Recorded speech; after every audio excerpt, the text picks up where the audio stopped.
Hello, engineering goddesses! Yes! Woo! Yes! I am so excited to be here today to work with you and talk to you a little bit about how you can approach challenge, think about challenge, build a culture of challenge within your organizations. And I'm going to tell you some personal stories. I'm going to give you some case studies from industry. But before we even begin, I want to just say, first of all, I'm a nerd. My background's in math and physics, and so I consider you guys to be my peeps, and I'm thrilled to be here. And this is my 10th year with SWE. Yes. And I must say that I am so proud and so honored to be here and to have spent a decade with you, the decade between age 11 and 21. But in reality, I am actually celebrating a birthday this weekend, and I'm turning 43 and fabulous. So this is how I've chosen to spend my birthday, is to spend it with you to help you succeed beyond your even wildest dreams. You are welcome to live tweet this talk. I just ask that you use my handle and that of the organization. And if you tweet a picture of me, I will put you in the drawing for a free e-copy of my book, Networking for Nerds. So just take a photograph of me like this, tweet it out, and I will make sure that we get you signed up to potentially get a copy of my book, which did actually beat out Einstein. So that's a true statement. He took honorable mention for some book about relativity or something, and I got in the top 5. So since that will never ever happen again in my lifetime, where I can say I beat Einstein and be truthful about it, I'm telling everyone that I possibly can, as much as I possibly can, until I become reincarnated, and maybe it happens again. We can only hope. So our goals for today in talking about challenges and how to deal with challenges is I want to walk you through about what are the foundations for becoming a challenge agent. How do we actually develop a system for ourselves where we can look for challenge, embrace challenge, thank challenge, and learn skills that help us to meet the next challenge. And I'm going to give you some case studies, as I mentioned, of different organizations that have been involved and built systems and mechanisms within their walls, within the borders of their organizations, in such a way that it actually facilitates individual staff members and teams to look for challenges and approach those challenges and solve those problems in innovative and novel ways. And then finally, I want to talk to you about how you yourselves can foster and develop these mechanisms within the borders of your own organization. So challenges come in many, many different forms, right? We have personal challenges, we have career challenges, we have business challenges. I recently had a personal challenge I want to share with you. I think you'll enjoy it.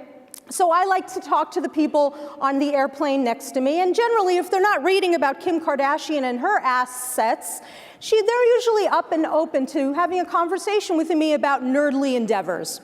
And it turned out that the guy sitting next to me on the flight from Atlanta to Munich was a mechanical engineer. So I was like, score, yeah, 10 hours with an ME. Now that is bliss. Anyway, we're sitting there getting ready to take off, and he starts talking to me. And have you ever had this happen when you're sitting with somebody, and it could be somebody who's a man or not, but as we're chatting, he's sitting right here and he's talking to me. We're having a really good conversation, and I'm noticing his hands. And his hands he uses his hands a lot. I mean, I like to use my hands too, but he's using his hands and slowly invading my airspace. So he's getting a little bit closer, a little bit too comfortable for perhaps somebody that I just met literally 2 attoseconds before, okay? So he's going like this, and I'm observing him. I'm watching him because I'm taking data collection, right? That's important if I'm going to make a decision about how I'm going to handle a potential challenge. I need to collect as much data as I possibly can. So I'm watching him move in my airspace, and then suddenly his hand lands on my knee. Ah, what a gentleman. Just met him, hands on my knee. And at that moment, I said to myself, how am I going to handle that? And I decided to say to him, take your hand off my knee. And I smiled. And he said, oh my goodness, oh, I'm so sorry. I said, no problem, just don't touch me. No problem. And then he spoke for a few more moments, and then for some reason, after that, in the 10-hour flight, he didn't want to have a conversation with me anymore. I don't know why. I still can't figure it out. But that's okay. What I was really happy about for myself was that in the moment, in the face of that real-time challenge, I was able to say to myself and to the outside stimulation causing that challenge, no, this is not how it's going to be. I'm going to handle this differently. And I did that in part to test myself, because I am always in training for the next challenge. And that's a really important thing I want you to be thinking about too, that you are always in training for the next challenge. So when challenges are in front of you, and whatever type of challenge it is, and it could be somebody who's rude, how do you handle that? It could be somebody who does invade your airspace. How do you handle that? You are training for the next challenge. So I want you to see how you respond in that moment. And so what I was happy about for myself was that I responded in the way that I felt was appropriate and gave me strength in that moment. I said, no, take your hand off my knee. Now, I could have handled it differently. I could have done something different. I could have even called over the flight attendant and asked to be moved. And you know what? That would have been okay too, because it's my choice how I handle that challenge. It's my decision. I'm the one in power here, not anybody else in that type of a challenge. And that's what I want you to be aware of, is that you are the ones who are actually in power, in charge, in control of the system. And however way you choose, given the data that you're given and have at your disposal at the moment of a particular challenge, no matter how you choose to address that challenge, I, as your colleague, as your supporter, as somebody who has your back, will agree with you and support you in your choice. It is your choice to handle the challenge as you choose to. I look at challenges also as gifts. So not only opportunities for me to improve my skills, but gifts to remind me that I have the skills to solve the challenges. And I'm a runner, and in Tucson, Arizona, where I live, where there's no trees, there's only cacti and rivers that have no water in them. So if you've ever seen that, it's kind of odd. I'm from New Jersey originally.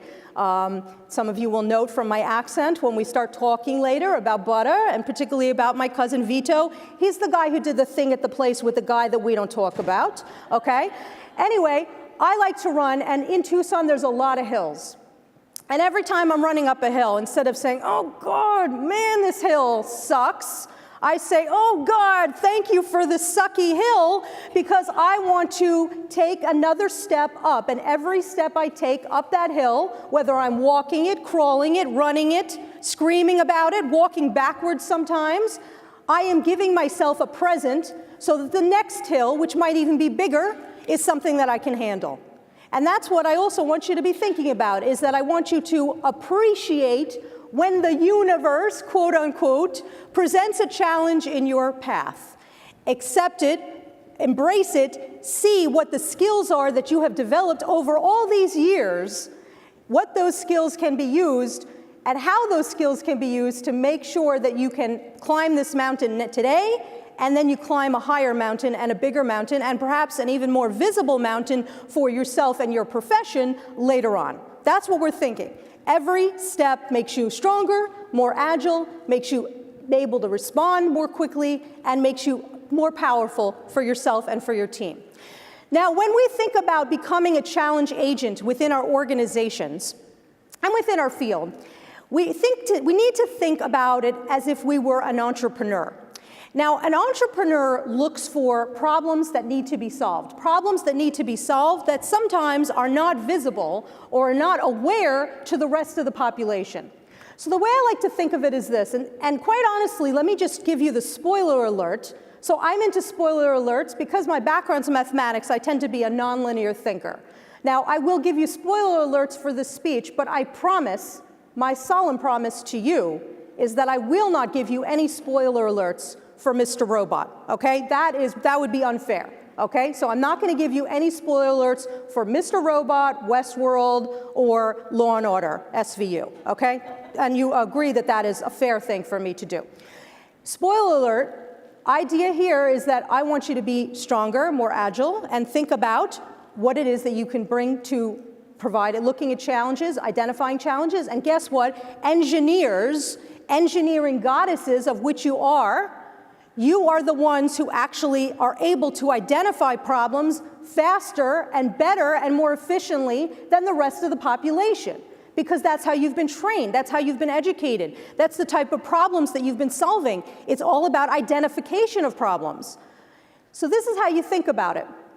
What is the pain point that I can particularly alleviate in my organization, in my profession, in my field? And what is the wall that is causing me to not be able to move in a certain direction? So here's the wall analogy, okay?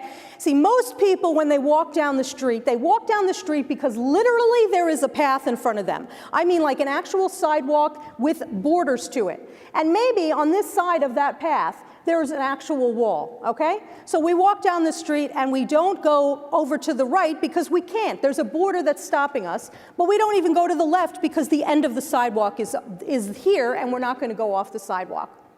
But engineers, engineering goddesses and gods, and nerds and geeks, we think differently. We look down and we see, yes, we're walking down this line, and we say, what in the heck is the reason why we are walking in this line? Why is it a straight line? What's stopping us from moving over to the right? And then we look up and we see a wall. And to other people, that wall is invisible. They don't even see it. But we see it. And not only do we see it, but then we ask a boatload of questions. And that's an actual scientific unit, boatload. We ask a boatload of questions. Why is that wall there? How did it get there? Who put it there? What's it made out of? Can we do nanofabrication on that wall? Can we knock that wall down and upcycle the components into a new product? Can we get to the other side of that wall using the instruments and skills we have? That is an entrepreneur, and that is a challenge agent. But even for people and organizations, when they see a wall, when they actually acknowledge that the wall is there, they are afraid to knock it down, because what are the ramifications? Oh my goodness, what are the ramifications? If we go on the other side of this wall, what's that going to mean? Now, for some people, it means it's going to be more hard work for me. It's going to be more projects for me. And people, some people, are afraid of hard work, believe it or not. Not engineering goddesses, you're not afraid of hard work. But some regular folks, Janes and Joes on the street, they do not want the hard work. So they'd rather the wall be there than knock it down and create something even better and greater and more beautiful that could potentially advance them in new realms. But we're going to be a little bit more foresighted, and we're going to be a little bit more stronger in how we look at the challenge. And we're going to say, yes, there's a challenge, there's a wall, there's a pain point. I'm going to be able to stop it. I propose that we do this. That's the mark of a challenge agent. A great example of that occurred with a dairy company based in Arizona. So Shamrock Dairies is a very large dairy that serves the state of Arizona. It probably serves many, many other states. It's a very old company. Well, the word very old is not, I should say that, right? If we're in Europe, very old is 800 years, right? If we're in Tucson, very old is 2 years. Right? So it's more than 2 and it's less than 800. And they had a problem late in the 90s, early 2000s. They had a problem in the company. They wanted to generate more revenue, and in particular, they really wanted to put milk as a drink that people would use in their vehicles, okay? But for some of you, for all of us in this room, we all know that the drink holders in cars are circular. And they were selling cartons of milk that were square. So they went to the car manufacturers and they complained and they pleaded, could you please put in these square cup holders for us? Come on, do us a solid, man, come on. What's up with that? And for some reason, the car manufacturers were like, no, okay, that's not gonna happen. Like, go on your way, go back to Cactus Country. So what did Shamrock Farms do? They came up with a solution. They thought outside of the wall. They thought outside of the pane.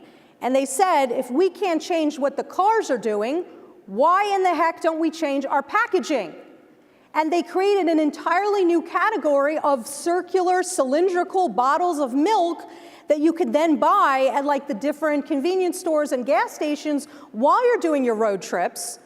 And then beyond that, they even created more and more different types of milk that you could buy. And it created an entirely new category for them. It created an entirely new revenue stream for them.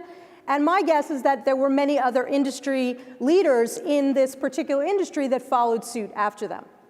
That's the kind of thinking that a challenge agent has.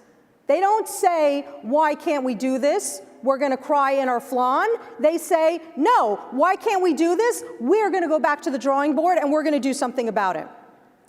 Now, one of the challenges of being a challenge agent, particularly when we're dealing with personal challenges, that could be career in nature, they could be personal in nature, like the ME on the plane to Munich, they could be any sort of challenge that we individually are working on. And one of the challenges associated with dealing with challenges is that we sometimes become consumed by the challenge itself and forget the facts of who we are. We forget the facts of the greatness of who we are, the brilliance, the productivity, the creativity, the skills we have, the credentials we have, the many experiences we've had, and of course, all of the different problems we have solved in our career and many, many careers. You get consumed by the emotion of the actual challenge, and you forget to remember who you are. And if you're going to be an effective challenge agent in your company, in your field, in your profession, and for you yourself personally, you absolutely have to remember who you are. And this is where actually coming up with systems in yourself, for yourself, where you look at your resume, you look at your skill list, you look at your problems that you've solved, you take a look at your performance reviews, you take a look at printed evidence of what you've done, of who you are, of the kinds of things that you've been involved in, so that you can remember what we're dealing with. Because we don't deal in fiction as challenge agents. We deal in data and we deal in facts. We need data about ourselves, especially if we are burdened by the emotional trauma or the emotional cloud that is shielding us from helping us to solve the actual problem. I could have been burdened by the emotional cloud of that idiot putting his hand on my knee. Instead, I powered through and I said, no. I remembered who I was. I am Alaina G. Levine, and nobody puts their hand on my knee unless I invite them to, okay? And we could talk about that later. But the idea is I am a winner and nobody violates me. And who else is a winner? You are a winner, okay? I know I'm pointing here, okay? I know it's a little, crazy, but I got to tell you this. It's very important for you to remember. If you're at this conference, if you've chosen to be an engineer in your life, it's not because you accidentally chose it and you found your way here. It's because you are a winner. It's because you are a victor, a success. You are a challenge agent at your heart. And you need to remember that if you're going to go forward. And you need to remember that when you are faced with a challenge and not become burdened by the baggage of faulty information that is not steeped in fact, okay? So we need to remember who we are, the type of person we are, the type of professional we are, and even our values when we're in a challenge situation. Being a challenge agent requires us to be completely honest with ourselves, about our team, about our organization, about our field, about our profession, especially if we want to make changes that are radical changes within the organization or radical changes within the profession. We need to understand, how does the system work? And this involves data collection. It involves understanding more about yourself. It involves understanding more about the culture of the entity in which you are operating, or the culture of the profession, or the culture of the industry in which you are operating. And it also involves data collection and honesty about the type of challenge and the actual challenge that you want to take on, and what the ramifications are for yourself, for the company, for the field, for the organization, for the team, if you are to take on that challenge head on. Those are the types of things that it takes. It also takes guts. Oh my goodness, does it take guts? Does it take bravery to study engineering, the hardest subject known to humankind? Okay? Remember, every product, every service that exists has at its core a scientific discovery and or an engineering innovation, and oftentimes both. And if you look at everything in this room, and I mean literally everything in this room, even the air in this room, has been touched by engineering goddesses like yourself, okay? That is the power that you have. That is the success that you are, okay? So if you are touching everything, you are brave to take on this big challenge. It takes guts to be able to say, I want to solve a problem from nothing. I want to create something from nothing. That takes guts. It takes guts to go up to somebody that you see walking in the conference and say, you know, I know your work. I really appreciate what you do. I'd love to talk to you. Maybe there's an opportunity for us to collaborate. When you see opportunities like that, take advantage of them. Take advantage of them because opportunities are fleeting. Many years ago, when I was teaching entrepreneurship at the University of Arizona for scientists and engineers, that was one of the roles I took on. A role, by the way, I applied for and was the first to do. So nobody else wanted it, so I applied for it and I got it. And I had heard that Steve Forbes, as in Forbes magazine, he was coming to the University of Arizona to give a speech. He had written a book. He probably didn't beat Einstein, I should say. But he was giving a book, and he was going to give a talk about his book. So it was the night of my class, so I said to my students, I want you to go hear this business leader speak. Class is canceled. You're required to go hear him speak. And I was running a little bit late. Maybe I hadn't found which suit I was going to wear yet. I mean, that's a possibility. That's a challenge. And I was running up the back stairs of the student union at the U of A, running to get to the auditorium when I saw Steve Forbes at the top of the stairs. And I didn't think, I just acted and I screamed, "Hey, Steve!" And I ran up the stairs. And Steve was walking really, really fast. And I wonder, where was Steve going that day? I matched his pace, walking really, really fast. I matched his pace and I said, "Hi, I'm Alaina. I teach this course. It's so happy to see you." He said, "It's nice to meet you again." We're continuing walking. I'm wondering, where is Steve Forbes going? Where could Steve Forbes be going in such haste? Anyway, I followed him. I said, "I write a column for a business newspaper in Tucson, Arizona. I'd love to interview you for that." He said, "Okay." I said, "Do you have a business card?" He said, "I don't." I said, "Here's my card and a pen. Can you give me your email address?" Mic drop. It doesn't hurt to ask. And guess what? Steve Forbes gave me his personal email address. I said, "Thank you." I took the card. I gave him a fresh one. I said, "Thank you so much." I gave him a handshake, and then I stopped. Alaina likes to network and talk in the third person, but where will Alaina not talk in the third person and not network? Where will Alaina stop if she is networking with somebody? The men's room, okay?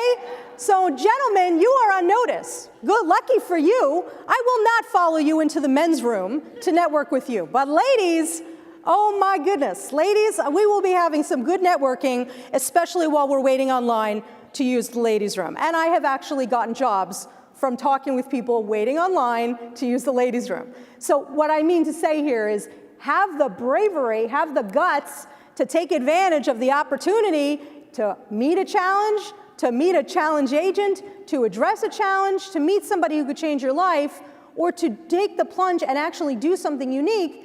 Have the bravery and the guts to do that, because other people, they just don't have those guts. So being a challenge agent requires guts. You're going to be disrupting systems, disrupting organizations possibly. Who can do that? The people who have guts, the people who have engineering degrees. And it also requires trusting your gut, trusting yourself, which is not logical. So part of the data collection that we take on ourselves as we build ourselves into challenge agents is not only remembering the facts and the figures of what we've done, but the other type of data collection is the feeling that we have about a scenario. That's not logical. It's like love. It's not logical, okay? Believe me, if you've seen some of my boyfriends, you would know it is definitely not logical, okay? It's not logical, but I can tell you that I've been invited to be on teams. I've been invited, or I invited myself to be on projects. The project continued, and something didn't feel right to me. I had the feeling in my stomach, and my stomach was aware of the danger, Will Robertson, danger, before my head was aware of it. But I was smart enough to say that if my stomach is aware, then my head needs to listen. And my head needs to do its own data collection to find out, is there something dangerous about what I'm about to do? That is very helpful. So please trust your gut. Trust your gut. And remember, it's your gut, not nobody else's gut, so they're not going to know necessarily the feelings that you have about this situation. And your gut, by the way, trusting your gut is also a good thing, right? It could be a good thing that you get a really good feeling about this project, or you get a really good feeling about this collaborator, or this idea, or this thing that you want to disrupt completely. Related to this, and related to trusting your gut, is ignoring the haters. Ignoring the haters. And let me tell you, haters use a very specific vocabulary. As such, they are extremely easy to identify. See, haters say things like, nobody's ever done it that way before, or, are you sure you want to do it? I mean, I don't know if we can do it that way. Or, you study mechanical engineering and you're a mathematician? That's weird. I myself have a degree in math and a degree in anthropology, and I also studied abroad in Cairo, and I did graduate work in Arabic, and I'm a science writer, and I'm a comedian, clearly, and I'm also an entrepreneur, and I'm a writer, and I think I said I'm a writer, and I'm a writer as well, and I'm also a speaker and a writer. I don't know if I mentioned that, because I don't write much.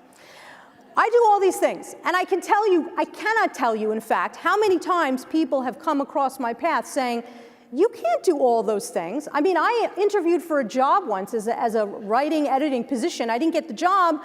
I asked the committee, what happened? What could I have done better? And they said, well, you know, this was somebody I trusted. He said to me, well, you know, Alaina, you know, and he did this thing too. Alaina, you know, at some point, you're going to have to decide whether you're going to be a writer, a speaker, an editor, or an event planner, but you can't do all those. Okay, dude, well, guess what? I do all those and more, and I have a smile on my face, and, you know, I'm here with these amazing people today. So, you know, boo on you, okay? Haters love to take shiny, bright stars, victors like you, and throw their regrets onto you when they see you making a challenge. So they will use language specifically designed to help them to feel better about the regrets that they have in their own lives. So when you hear haters speak that way, you say, okay, thank you so much, and you migrate away. You have no time for the haters. And they're not going to be helpful to you anyway, because if they're so focused in on their own hatred of you and their own regrets about their own lives, they're not going to be able to give you any insight or ammunition to be able to solve the problem that you're trying to do. So you get rid of the haters. Being a challenge agent also requires, of course, an emotional intelligence, listening, understanding, and an empathy of what the system is like and the people that are involved in that system. Of course, it involves hard work. It's going to involve planning, networking. Remember, networking is not me trying to mine your brain for a job. I am not trying to get something from you when I'm networking with you. When I'm networking with you, what I'm trying to do is build a mutually beneficial partnership where we're both providing value over time in many different forms and fashions, and it ends only when one or both of us drop dead. That's networking. And the drop dead part is very important because networking lasts a lifetime. I meet you at this conference this year, and in 10 years, when I'm 30, we'll see each other again, and we'll be able to talk, and we're still networked in, even if we haven't talked in 10 years. Now, ideally, that's not the best scenario, but it's still a possibility. So I want you to be thinking about, for when you're networking with people, not what can I get from you, but what can I contribute to your team? What can I do to add value to your organization? How can I make a difference in advancing the mission of your organization, your field, even your career?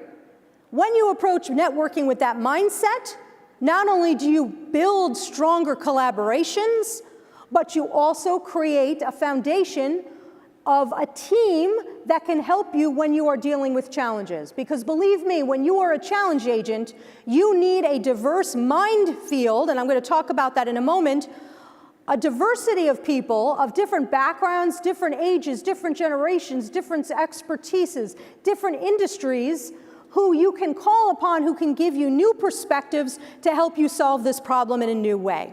You absolutely need those networks.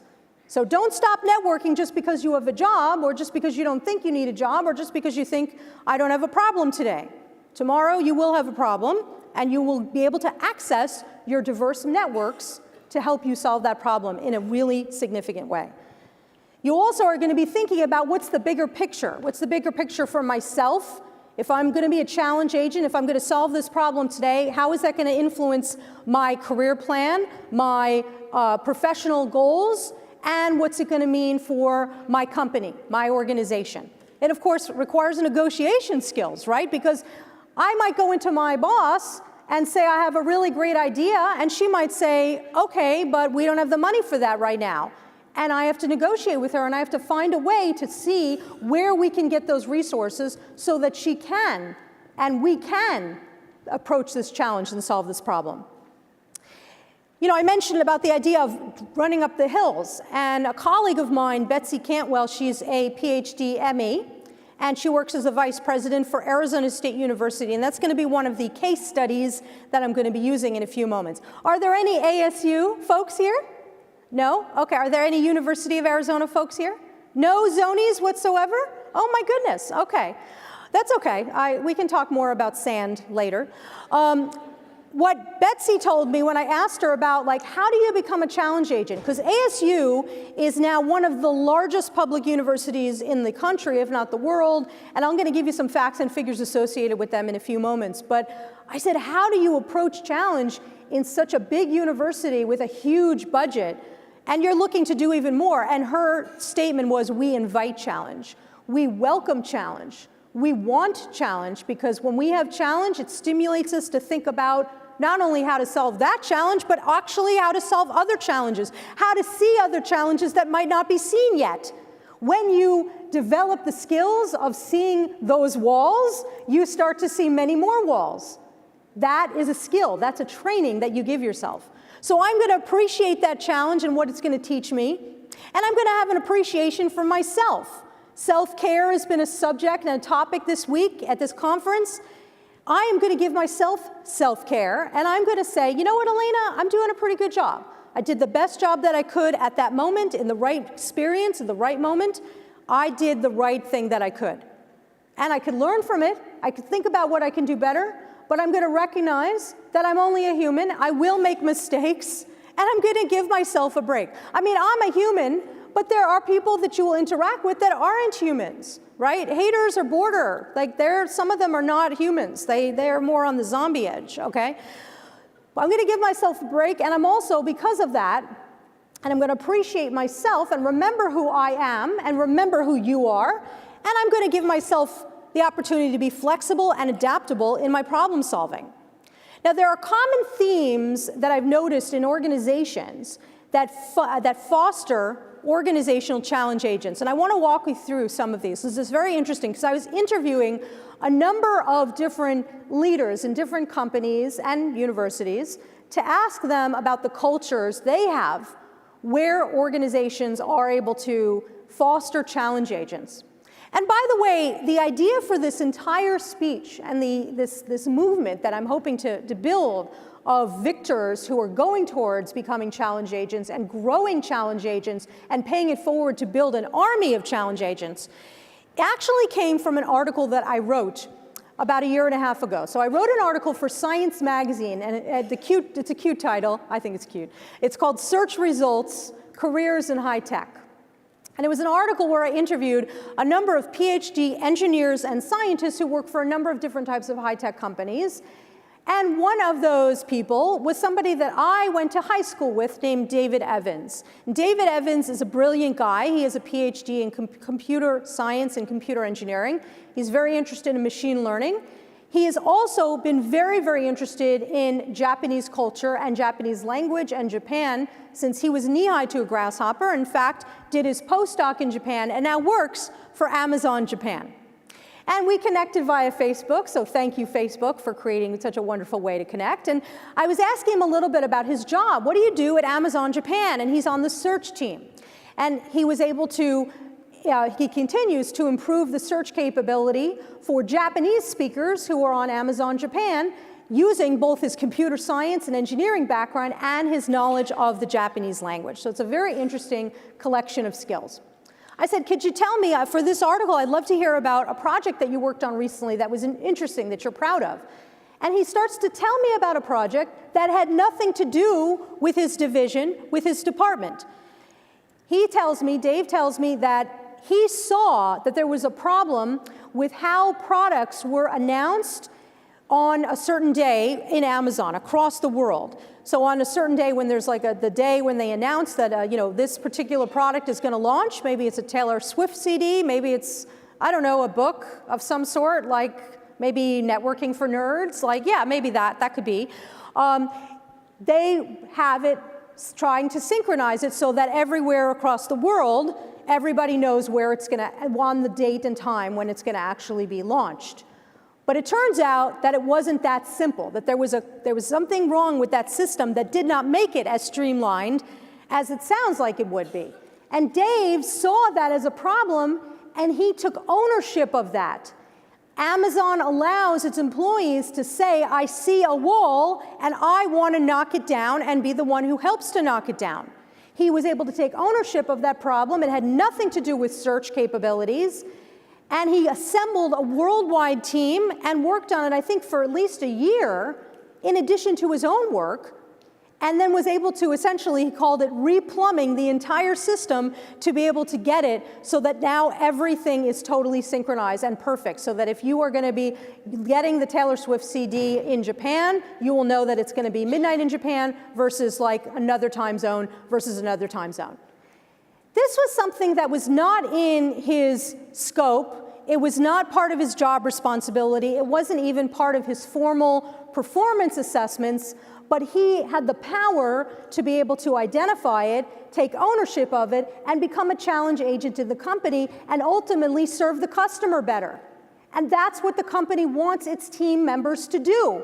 And when I heard about this, I got really excited, and I started to think, what other enterprises, what other organizations do this type of thing, where they allow and encourage and create mechanisms for their employees to see a wall, to see a pain point, to see a challenge, and take ownership and leadership of it so that they can solve it themselves.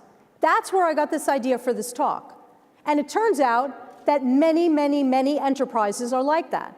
I wanted to give you a little bit of the background. So as I started exploring other organizations, these were some of the themes that I found, that it starts not from the bottom. It has to start from the top down, a directive from senior leadership saying this is something we support. Yes, it's possible to have a grassroots effort that goes up the ladder and eventually the senior leadership find out about it and they say, yes, it's good, but ultimately they have to give permission from downward and from up to down. It involves a lot of networking and diverse networks. His team was a worldwide team. He's based in Japan. He had team members in Seattle. He had team members in Europe. He had team members in other countries and other regions as well.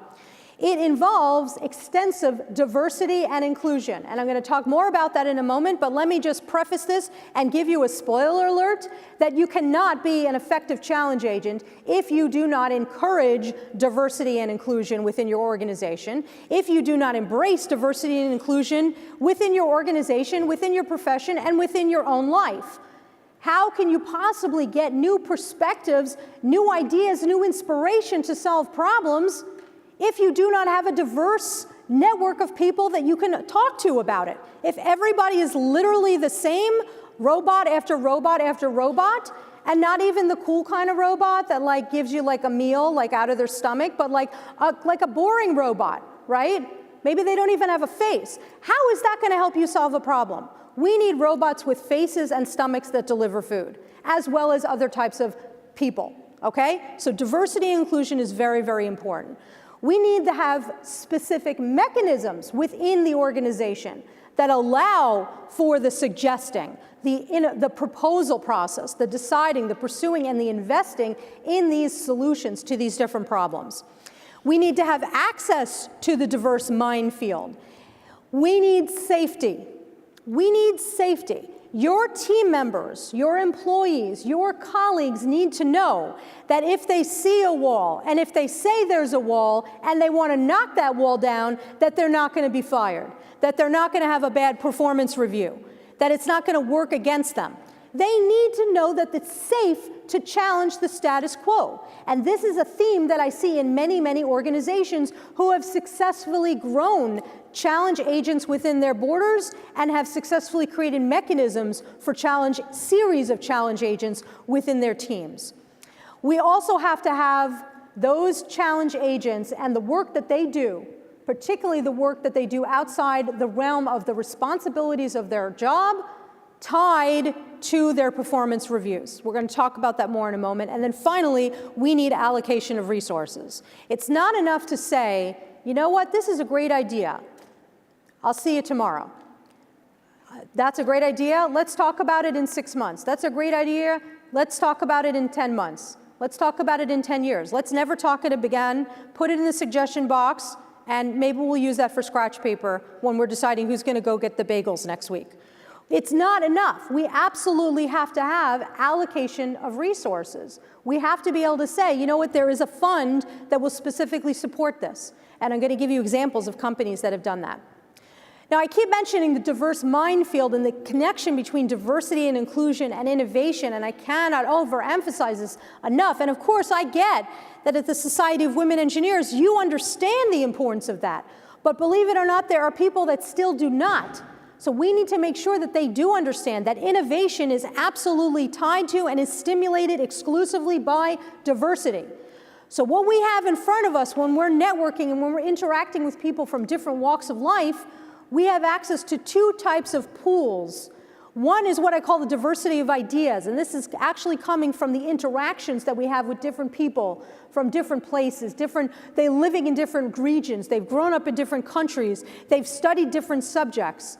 I even encourage teams, when you have a technical team, bring on not just your engineering experts on the team, but bring on people who have business degrees, who have arts degrees, who have humanities degrees, who are working in commercialization and marketing and all sorts of different areas.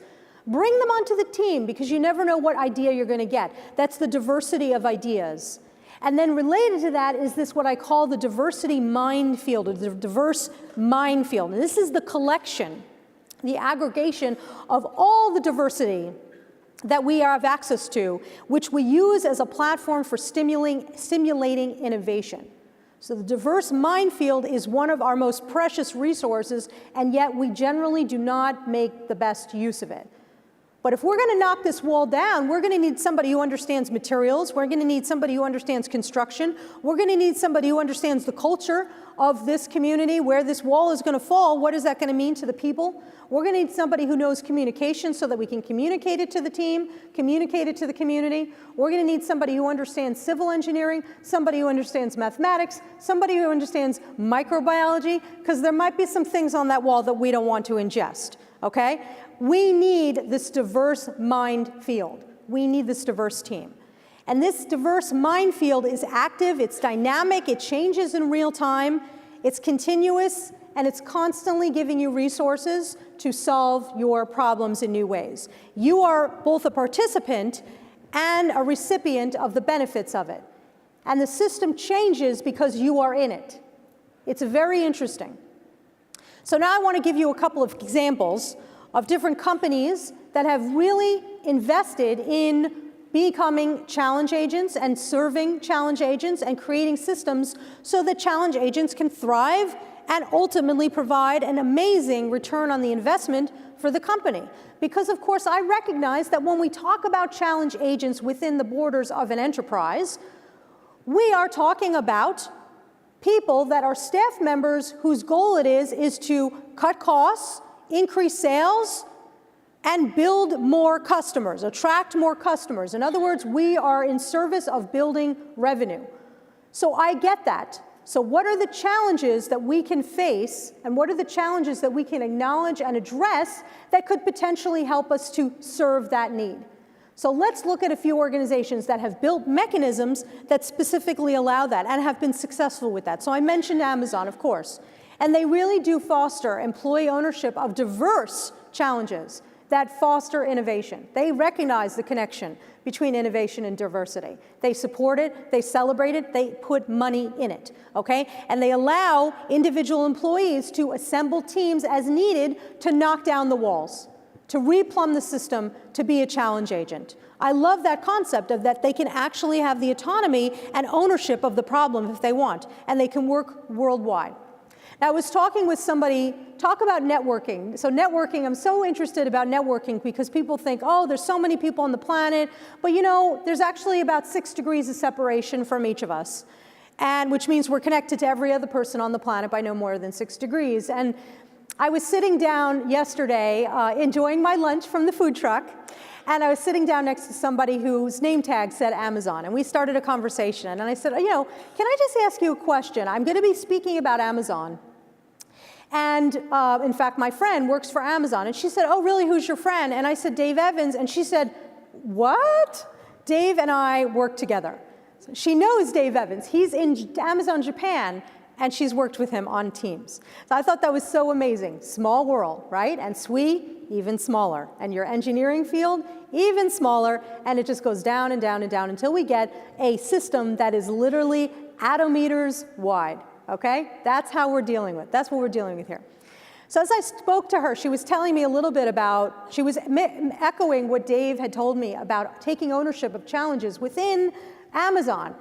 And she added some points that I was really interested in. I actually added it to this talk because what she was telling me was that the leadership principles of Amazon, which are on Amazon's website, the top 3 that are listed, and I don't know if these are the top 3 in order of importance or just the top 3 chronologically, but the top 3 chronologically that are listed are customer obsession, which of course we know about, ownership, and invent and simplify. And under ownership, they actually wrote, leaders are owners. They act on behalf of the entire company, beyond just their own team. They never say, that's not my job. That's not my job. That's what Dave said. He said, that's not my job, but I'm going to do it anyway. He said, that will be my job. That's what we need. We need people who say, I confused it a little bit here, but you're with me because you're cool. We need people, we need challenge agents who say, that's not my job, but I don't care. I want to take this on. That is my job, because my job is in service to the company. And if it means breaking down a wall that's not in the borders of my division, so be it, especially if the company supports me in that effort, especially if the company's leadership principles include customer obsession and invent and simplify. And that's what Dave did. He invented and simplified in service to the customer, taking ownership of the problem. I love that idea. So Amazon has a number of different mechanisms that allow change agents to be successful. One of them is innovation competitions, and I've heard that from many other companies and universities too, who have developed competitions specifically allowing challenge agents to come from literally throughout the entire company, and I mean from the hourly paid worker at the lowest entry-level position all the way up to the CEO, allows all of these different people to come together and propose something in the form of a competition.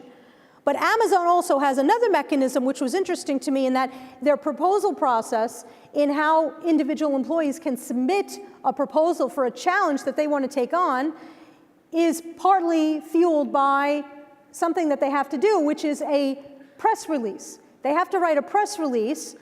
Essentially, if this was to become a product or if this was to be brought to success, what would the end press release look like? In other words, how would we promote this achievement?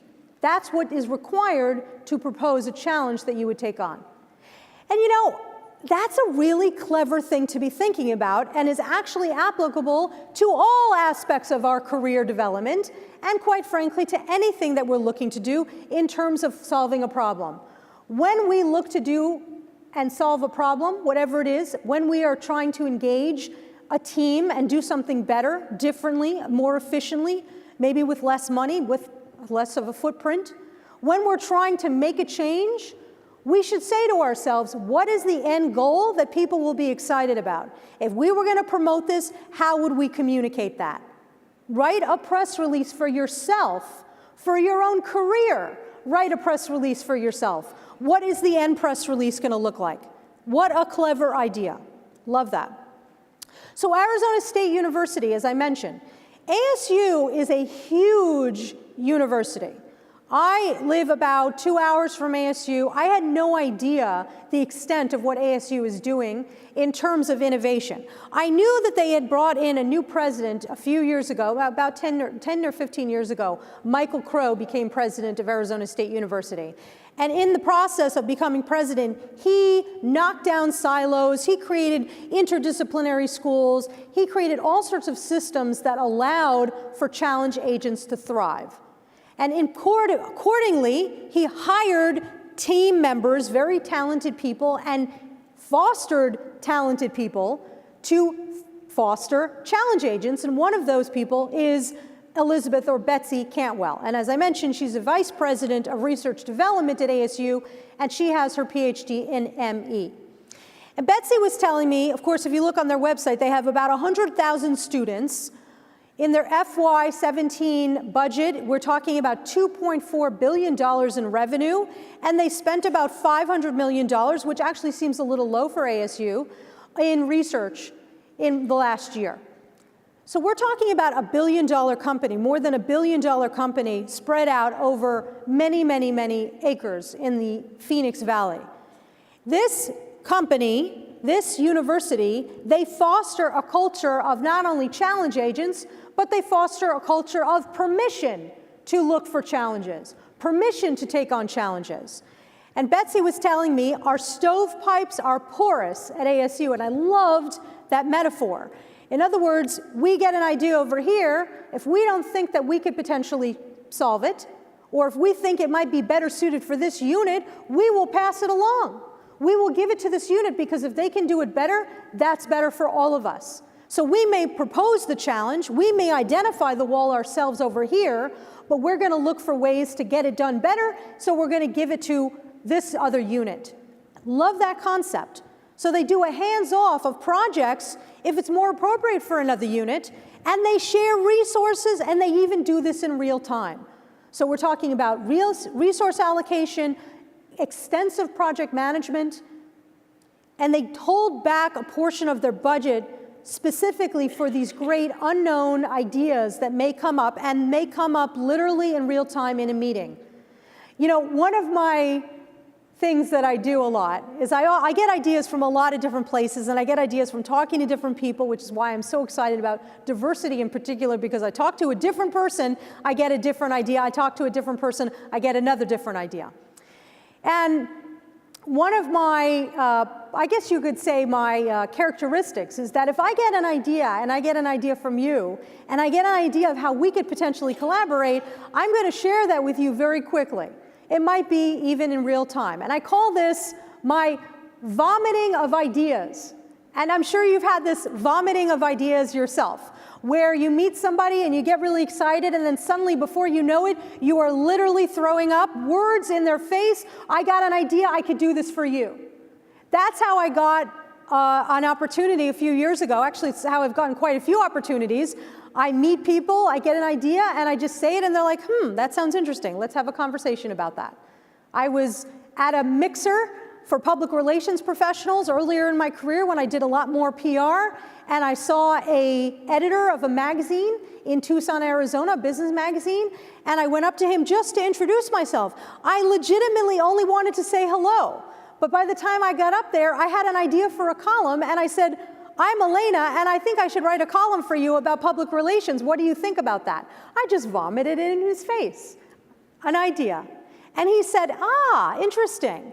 Let's have a conversation about that. And it turned into a column. And that turned into another column, which turned into another column. Another time I was on the phone with another editor, and I was pitching him one idea for one article. But in that course of the conversation, based on what we talked about, I said, you know what? Actually, what I have an idea about is, why don't I write a column for you about this? That was 10 years ago, and I'm still writing that column. It's about physicists in unusual and bizarre careers. I can't tell you how many times that's happened to me, that it's worked out. I mean, I'm sure there will be people who don't want me to vomit in their face. Like, I guess that happens occasionally. But the thing is that if you're projecting a good attitude about it, if you're going with the mindset of, I want to see what I can do to help you, remember, that's the cornerstone of networking, people are more open to that type of thing. as opposed to, I want something from you, I want a job from you, I want a column from you. No, I want to do something for you. I want to advance your mission even better by providing this new and exciting content. That's what happens with challenge agents. And that's what I liked about Betsy's story, because it reminded, she did not specifically say that she does this, but it reminded me of my own life where I have suddenly come up with ideas and projected them forward. Her point is that permission is granted to be innovative, to be thinking big, to be thinking bold, and to be thinking bravely. That is the mark of a challenge agent. 3M is another very interesting company. I'm going to be visiting them next week, and I've been writing some articles about them recently. And 3M, as you probably know, one of the cornerstones of their corporate culture is that their research and development staff, and I believe other staff as well, actually are allowed to have a percentage of their time to work on projects that have nothing to do with their particular aim. So they can go and play in the lab as long as it's something that might lead to something else later. So that percentage of time, the company is investing in. They're allocating resources, the time, but they're also allocating the physical resources of doing that research, of doing that work. They know that that's going to lead to something. They know it may not lead to something tomorrow, and it may not lead to the biggest product launch in the history of the planet tomorrow, but they know that if we do that often and they invest in people who are challenge agents and they create this culture of challenge agents, that it will return on that investment in the long run. And therefore, they actually created a reward system in which pursuing challenges is rewarded. I talked to Dr. Christina Thomas at 3M. She's also a PhD. Her PhD is in Chemie. She's the Senior Technical Director of the Corporate R&D Services and Operations Support Unit at 3M. And one of the things that Christina told me, which was really interesting about challenge agents, is about trust. Trust in communication, particularly with your team. She said you have to have the trust of your teams. And the way I interpreted that to mean is that you have to be the guardian. That's my word. You have to be the guardian of your team. So if you are going to encourage challenge agents amongst your colleagues and amongst the people that you oversee or manage or lead, they need to know that you have their back. That if they propose something really radical, that you are going to be there standing next to them as they go up the chain of command. The guardianship, the stewardship of the idea, and the person who comes up with the idea is imperative. You absolutely have to have that. How can you expect your team to propose wild ideas if they think it's not safe, if they think there's no trust? You have to have the trust. They need to know, this is what she said, quote, they need to know you have their back, that you will defend them even if we are struggling, and I will defend you. That's what she said, I will defend you. That's the type of professional we need. We need people in positions of leadership who will defend the challenge agents who are not necessarily in leadership right now.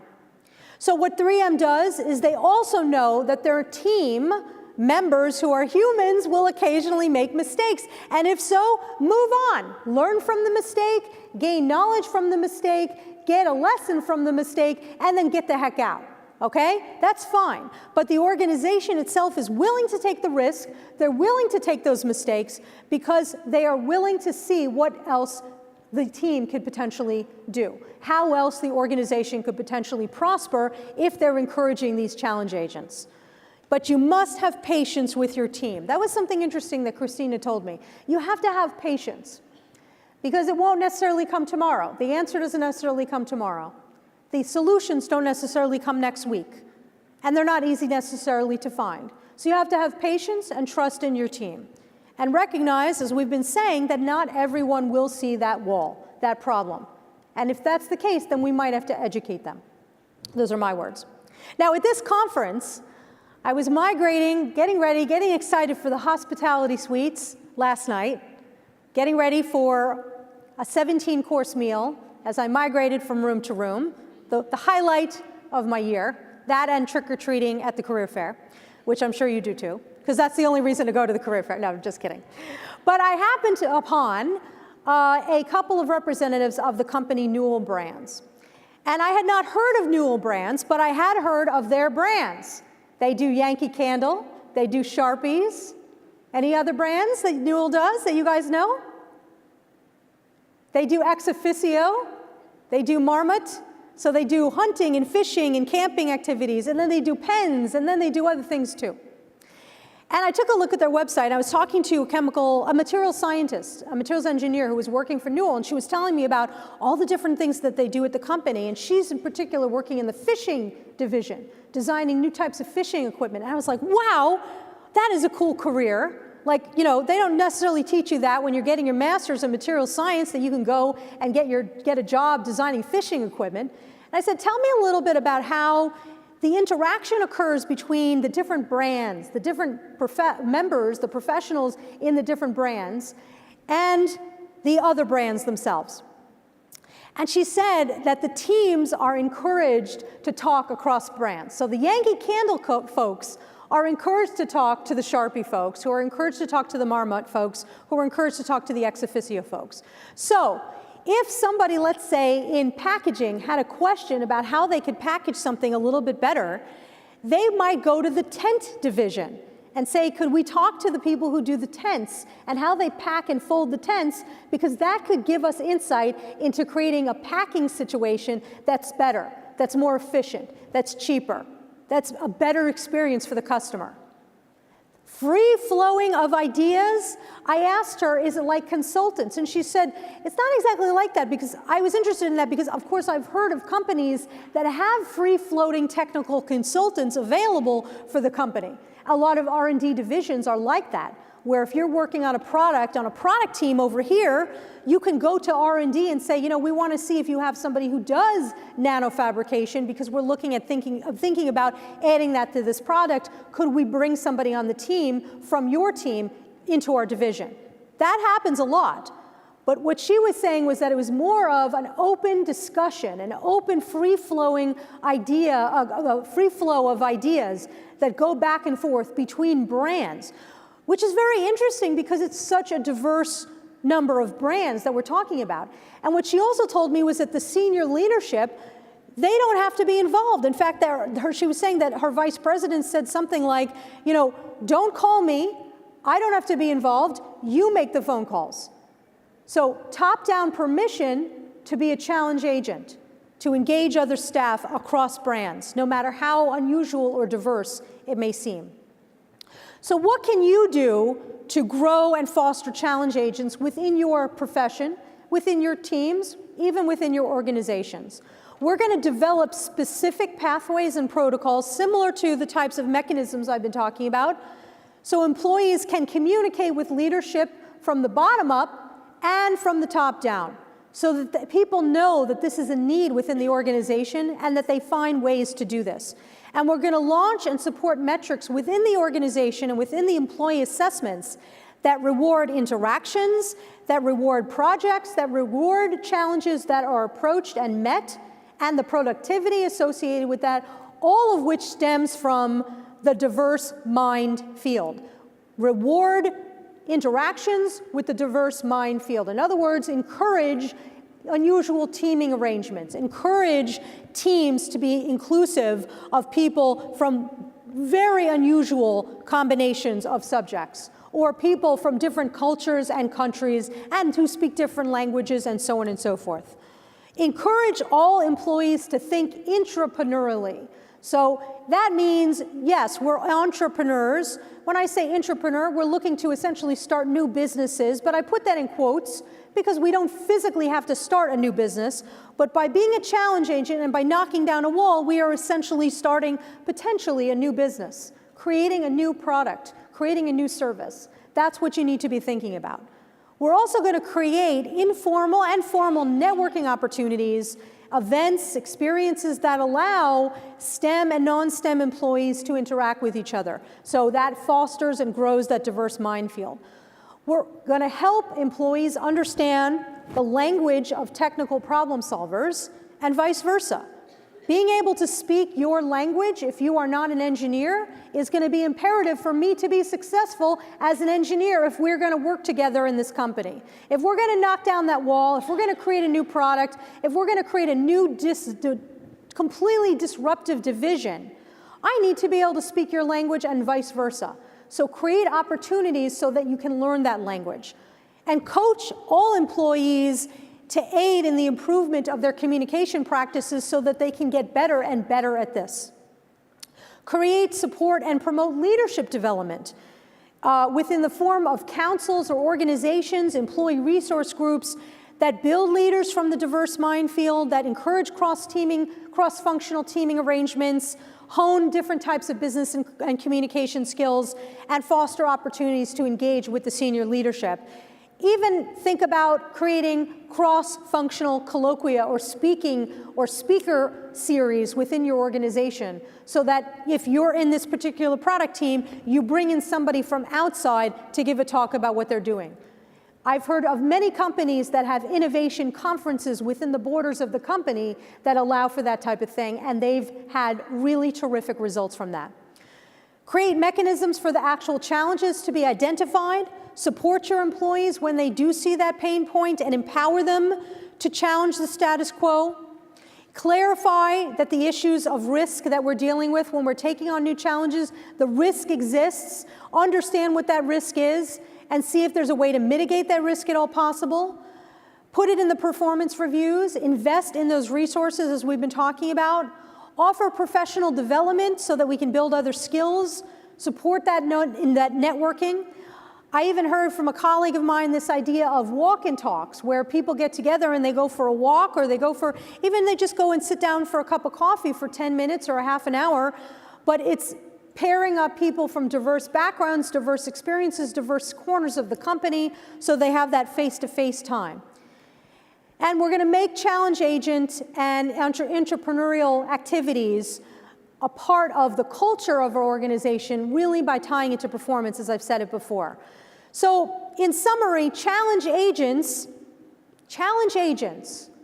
are people who are innovators, entrepreneurs, inventors, disruptors, doers, creators, world changers, influencers, mentors, designers, leaders, thinkers, creators, engineering goddesses. You are challenge agents. And the stakes could not be higher when we're talking about becoming a challenge agent or fostering an environment of challenge agents, an army of challenge agents. The stakes could not be higher for us because the challenges that we see or acknowledge today and decide to knock down tomorrow will be the future of our company, our field, our profession, and perhaps the human condition. Okay? So we're talking about huge stakes here. So we're going to treat challenge agents just as we treat challenge as a gift. We're going to treat challenge agents as high-level gifts, precious resources who have the capacity to make a huge difference in the extent and in the delivery and in the appreciation of our products, our services, our impact, and our abilities to solve humanity's grand challenges. That is what is the promise of you as engineering goddesses. I want to thank you so much. Before you give me a huge round of applause, remember, if you took a picture of me and you tweeted it out, I will put you in the running for a copy of my book. I want to thank you so much. This has been truly a privilege and an honor. I don't take it lightly that I am here on this stage. I am truly appreciative of it. I want to thank you. I want to thank my mommy for helping me get here. And I want to thank you all for being amazing. And I'm not going to wish you luck as challenge agents or wish you luck in your careers because you don't need it. But I will say, enjoy your career adventures because you're in for the rides of your life. Thank you, Sway. You rock. Yes. Thank you. Thank you.